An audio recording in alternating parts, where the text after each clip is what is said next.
করে অজুর এই দোয়া পাঠ করলে জান্নাতের 8টা দরজা খোলা, এটি হলো সুন্নাত। কিন্তু এর ব্যতিক্রম যদি করি তখন এটি বিদআতের অন্তর্ভুক্ত হয়ে যায়, তখন আর সুন্নাতের মধ্যে থাকে না, তখন আর জান্নাতের দরজা খোলা থাকে না। যেমন এর পাল্টা আরেকটি ইবাদতের কথা প্রচারিত হয়, আরেকটি ইবাদতের কথা হাদিসে পাওয়া যায়, যে হাদিসটি মুসনাদে আহমদের 221 নম্বর হাদিস।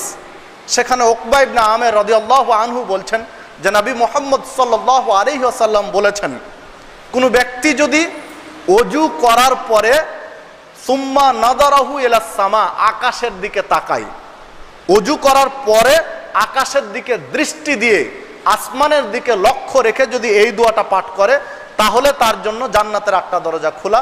যে হাদিসটি ঠিক নয়, যে হাদিসটি গ্রহণীয় নয়, যে হাদিসটি জয়ীফ। শেখ নাসিরউদ্দিন আলবানী বলছেন এ আমল চলবে না। তাহলে আপনি ওযু করার পরে সুন্দরভাবে দোয়া পাঠ করলেন, 8টি দরজা খোলা, কারণ এটি সুন্নাত।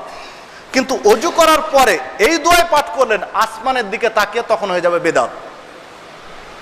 এই দোয়া যদি ওযু সুন্দরভাবে করলাম, সবই ঠিক আছে, কিন্তু দোয়াটা পাঠ করলাম আসমানের দিকে তাকিয়ে, আকাশের দিকে দৃষ্টি দিয়ে দোয়াটা পাঠ করলাম, তখন হয়ে যাবে বিদআত। তখন আপনার জন্য জান্নাতের দরজা আর খোলা নেই, তখন জান্নাতের দরজা বন্ধ, তখন জাহান্নামের দরজা এবার খোলা হয়ে গেছে, শুধু আকাশের দিকে দেখার কারণে। একজন মানুষের স্বাভাবিক প্রশ্ন আসতেই পারে যে ছোট্ট এই কাজটার কি এমন অপরাধ? সবই তো ঠিক আছে, ওযুও ঠিক আছে, দোয়াও ঠিক আছে, পাঠ করাও ঠিক আছে, কিন্তু কাজটা আকাশের দিকে তাকিয়েছি, এর জন্য জান্নাতের দরজা বন্ধ আবার জাহান্নামের দরজা খোলা, এত বড় অপরাধ কেন হলো?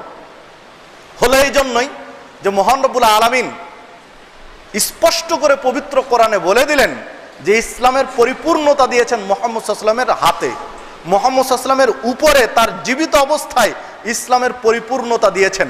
অথচ মুহাম্মদ সাল্লাল্লাহু আলাইহি ওয়াসাল্লাম তার 23 বছরের নবুয়তি জীবনে কোনো একদিন ওযু করে আকাশের দিকে তাকিয়ে এই দোয়া পাঠ করেছেন, তার কোনো সহি আলোচনা নেই।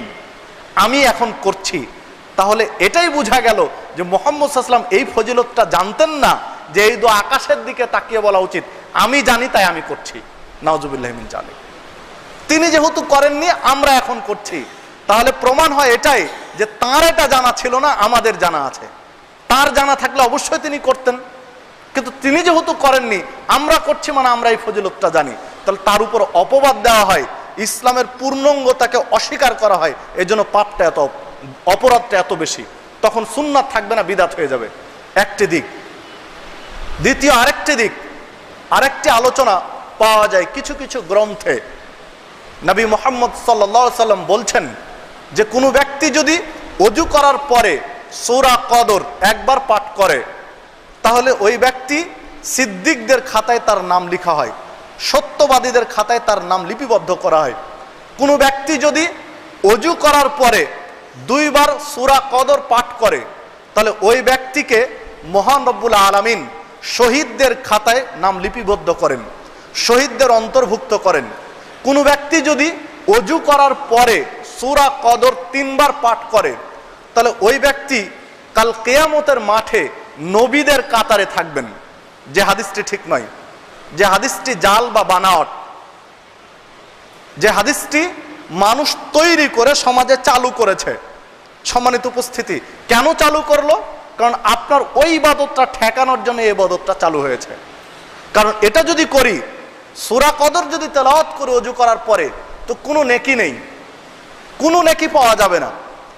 অন্তত বলবেন যে কোরআনের একটি আয়াত পাঠ করলে 10 নেকি হয়, এই নেকিটা তো পাবো না, এটাও পাবেন না। কারণ এটা পড়া হচ্ছে অন্য উদ্দেশ্যে, এটা পড়া হচ্ছে যেই উদ্দেশ্যে পড়া তা না, এটা নেকির উদ্দেশ্যে পড়া, যে নেকিটা অর্জন করা দরকার তার উদ্দেশ্য হচ্ছে না। এটা হচ্ছে ওযু করার পরে আপনি ওই ফজিলত নেবেন, তাই এই তেলাওয়াত করেছেন, এই জন্য কোরআন তেলাওয়াতের নেকিটাও পাওয়া যাবে না, আর ফজিলতটা তো গেলই। তাহলে ওযু করে ওযুর দোয়া পাঠ করলে আমার জন্য জান্নাতের 8টা দরজা খোলা ছিল, কিন্তু সূরা কদর পড়ার কারণে আমার 8টা দরজার খোলা নেই, আমার আমলটা ঠিক নেই, বেদাতে পরিণত হয়েছে। সম্মানিত উপস্থিতি, এগুলোর একটার পর একটা তৈরি হয়েছে।